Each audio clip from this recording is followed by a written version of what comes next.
वालेकुम। उम्मीद है आप सब ठीक होंगे। एक इम्पॉर्टेंट क्वेश्चन जो कि वफाकी हुकूमत पाकिस्तान के अहम अहदेदारों के नाम और उनके फ़राइज़ और इख्तियारात के बारे में है, वो हम आज पढ़ेंगे और उम्मीद करती हूँ कि आप इसको अच्छे तरीके से प्रिपेयर करेंगे। तो इंतज़ामिया के जो अहम अहदेदार हैं, इसमें सबसे पहले प्रेसिडेंट ऑफ पाकिस्तान का ओहदा है। शॉर्ट क्वेश्चंस भी आपको आ सकते हैं और इस पर एक लॉन्ग क्वेश्चन भी आपको आ सकता है। तो शॉर्ट क्वेश्चन में क्या है कि सदर पाकिस्तान पूरे पाकिस्तान का सरबराह होता है। इसका इंतखाब दोनों ईवानों के अरकान और सूबाई असम्बलियों के मेंबरान करते हैं। सदर पाकिस्तान जो है वो उसके पास बड़े नॉमिनल पावर्स होती हैं, उसके पास हकीकी अख्तियारात नहीं होते हैं। हकीकी अख्तियारात जो है वो वज़ीर आज़म के पास होते हैं और जो सदर है वो हेड ऑफ़ द स्टेट होता है और वज़ीर आज़म हेड ऑफ़ द गवर्नमेंट होता है। सदर पार्लियामेंट के पास करदा बिलों को मंजूर करता है या वापस भिजवाता है और अमूमी तौर पर वो इनको मंजूर करता है, क्योंकि अगर वो इनको वापस भेज भी दे तो दोबारा अगर उसके पास लिया जाए तो उसको इन बिलों को मंजूर करना ही पड़ता है। उसके बाद सदर ऑर्डीनेंस नाफिज कर सकता है। ऑर्डीनेंस क्या होता है ये आपके शॉर्ट क्वेश्चन में पूछ लेते हैं।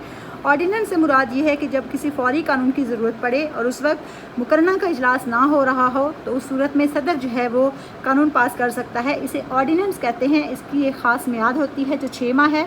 उस मियाद के तक ये जो है ऑर्डीनेंस ये नाफिज रह सकता है। उसके बाद या तो इसको कानून असम्बली से मंजूर करवाना पड़ेगा वरना ये ख़त्म हो जाएगा। उसके बाद सदर बैरून मुल्क के लिए पाकिस्तान के सफ़ीर नामज़द करता है और गैर ममालिक के सफ़ीरों के कागजात नामजदगी वसूल करता है और मुल्क को दाखिली या खारजी ख़तरे की सूरत में सदर हंगामी हालात का ऐलान कर सकता है।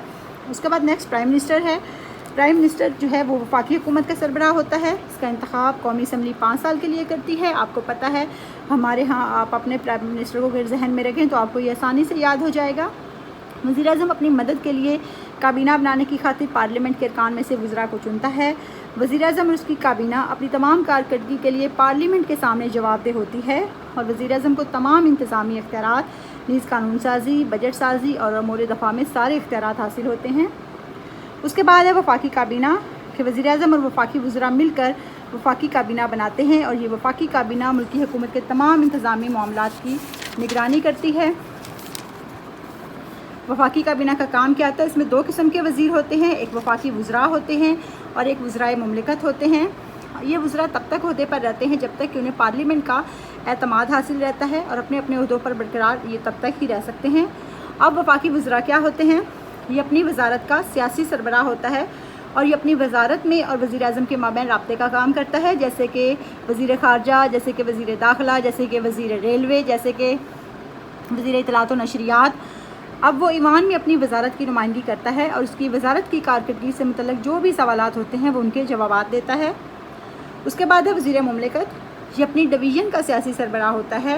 वो अपनी डिवीज़न और वज़ीर आज़म के दरमियान राब्ते का काम करता है, यानी कि वो पूरी वजारत का सियासी सरबराह है। लेकिन वज़ीर मुमलिकत कौन है? वो सिर्फ़ अपनी डिवीज़न का सियासी सरबराह होता है और वज़ीर मुमलिकत पार्लियामान में अपनी डिवीज़न की नुमाइंदगी करता है और उस पर जो सवालात उठाए जाएँ उनके जवाब देता है।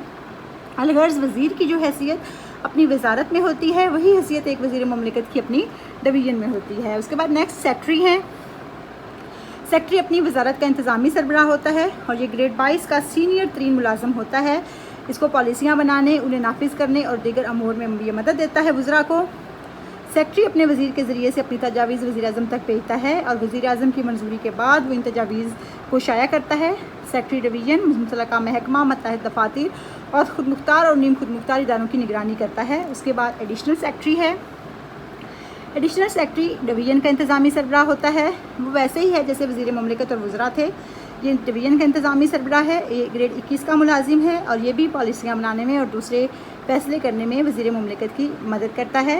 ये अपने वज़ीर मुमलिकत और मुतल्लिक़ा वज़ीर की वसातत से अपनी जो तजावीज़ हैं वो वज़ीर आज़म तक पहुँचाता है और मंजूरी के बाद उनकी इशाअत करता है।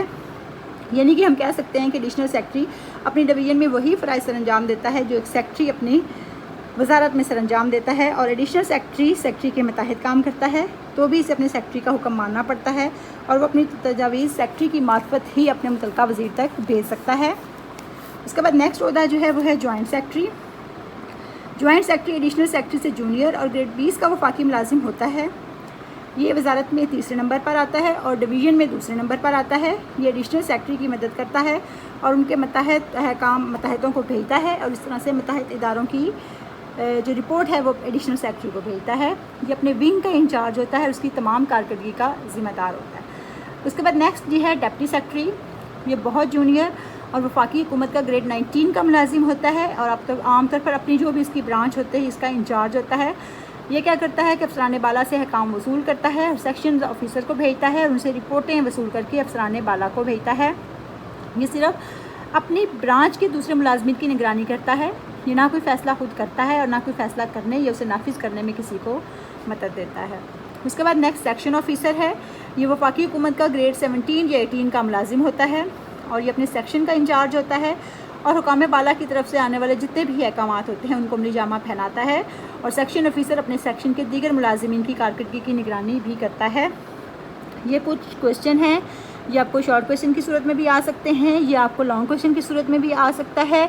उम्मीद है आप इसको याद कर लेंगे, इसको मेमोराइज़ कर लें अच्छे से। ये बड़ा इंपॉर्टेंट है और मोस्टली ये पेपर में आ जाता होता है, तो इसलिए आपको पता होना चाहिए। इनके रैंक्स याद कर लें, इनका काम याद कर लें, ये आपको हेल्प करेगा समझने में। Thank you so much.